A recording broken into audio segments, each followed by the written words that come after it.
Hi guys, and welcome to this short demonstration of the VRGM 001 gun mount for Oculus Rift. Now this is just a brief overview of the each individual part and how they are assembled. So let me show you real quick. This here is the stock along with the cheek rest. The stock is connected to rail number 1, 2, and 3 through the stock mount, which I will show you in a bit. Now you got your left and right grips right here, and this here is the bipod.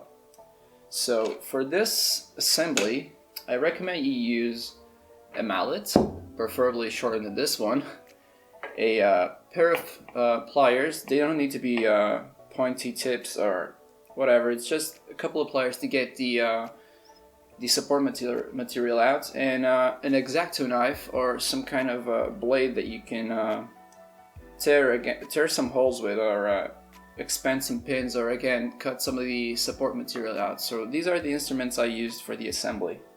First things first here, I want to show you a little bit about the stock. Now the stock, as I've said previously, is connected to the stock mount through two different pins, which is the stock mount pin number 1 and stock mount pin number 2 in here.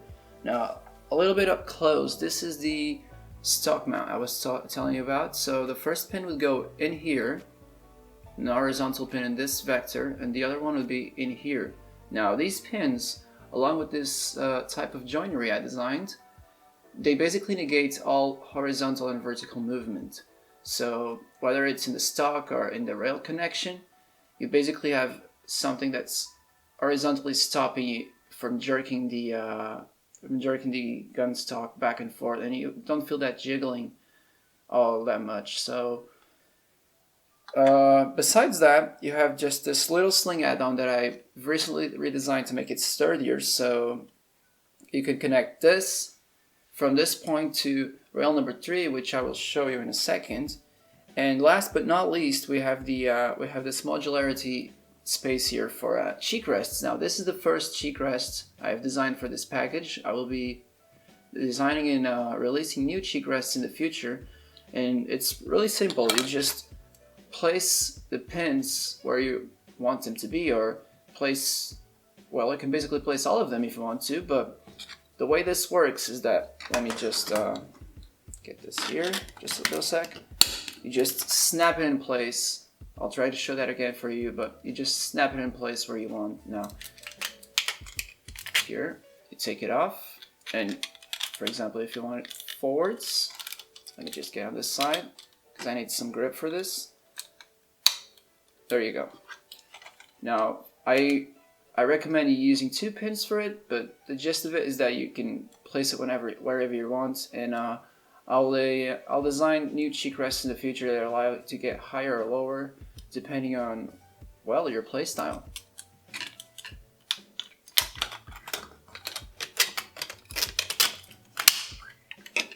Moving along here, we've got rail number 1, rail 2, and rail number 3. Now, again, these are connected to the stock mount, this neat little piece that I showed you earlier, in this area right here, and then you fixate it with a pin.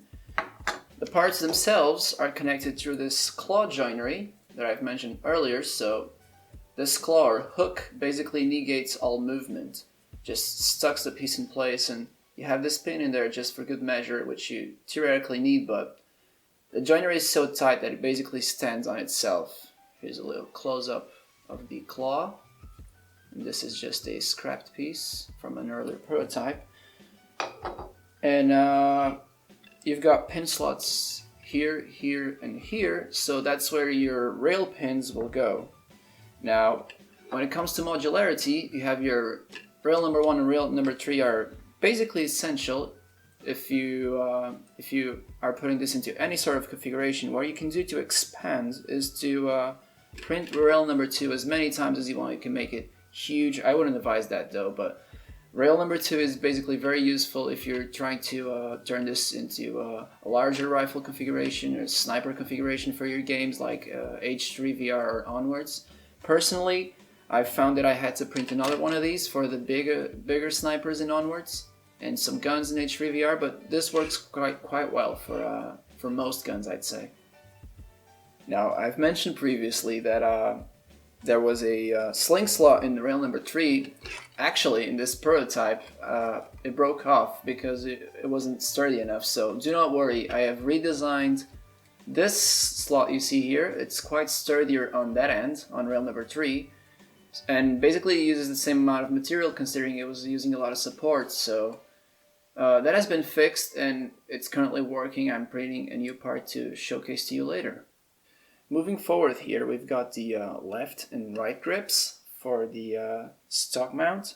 So I imagine this will be the other way around for most of you since I'm a lefty, but these can go in the rails, any length you want, any configuration. This is what I felt was comfortable for me. And again, you can print rail number 2 as many times as you want. So if you're a 6'2" feet tall NBA player, rejoice, as you can basically create as big of a gun as you want, really.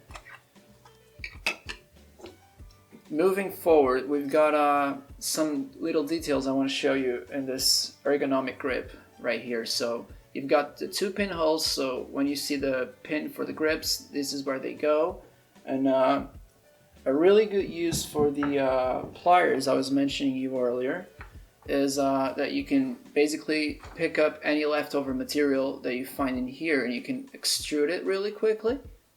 So these are really useful for taking out any extra support. You'll find some support material here in the rails if you feel like you need it. I personally didn't use any, but feel free to. And the X-Acto knife, or well, any kind of precision blade that you try to use, you can really use it and make this kind of revolving movement or circular movement around holes to give it a little bit of clearance. Now, I intended not to design that in the original piece because depending on your machine's resolution, you will not need this at all. But because I'm printing on an old Mark I Prusa and I'm printing at 0.2 resolution settings, I actually kind of need this to get some pins to work in there. So the last thing you have to do is just to slowly tap the pin with, well, hopefully a smaller mallet than this one, but use a rubber mallet or, for example, the backside of a hammer you may have, and just gently tap the pins in, and be sure to tap them in one vector only, because if you start wiggling them around, they're most likely to break. So try to keep it one directional if possible. Last but not least, in the grip, you have this little slot that I've seen before, but I've decided to give it this little extra space, this well right here. So for example, when you're using these, and we know they can get in the way, basically. They can be sort of a nuisance when you're trying to switch in and out or reload a magazine. So anytime you place it in, you basically have this extra clearance now that it'll go in the direction in which you're pulling. So it just gives it that extra clearance for it to rest and sit in there. Lastly, I just want to show you this neat little package that we've got here. So this is the first bipod that we've designed.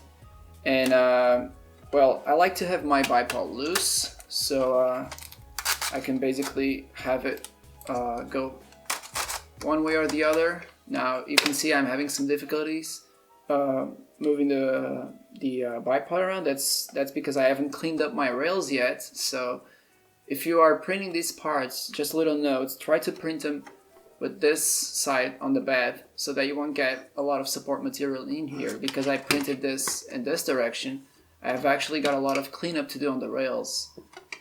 Back to the bipod. So if I get a little bit closer and show you right here, the bipod is these two little holes for basically for placing the pins in. I like to have my bipod loose, so I can, well, adapt it to any sort of different situation. And since it is this little of a package, it doesn't really interfere with me when I'm moving it around, or it doesn't get stuck in anything really. The packages we have in the works might include some different options, longer bipods. I know we've been asked that already, and I'm trying to go for a retractable design, which is nearly complete now. Well, you'll have news of that soon, definitely. Well, that's about it, folks. Thanks for watching. Don't forget, if you have any questions, leave a comment down below in the video and we'll try to reply to all the questions we can. Again, don't forget to check the project on Thingiverse. We'll accept any tips you can give us, and be on the lookout for new parts coming soon. In the meantime, don't forget to follow our social media for news and updates as well. See ya!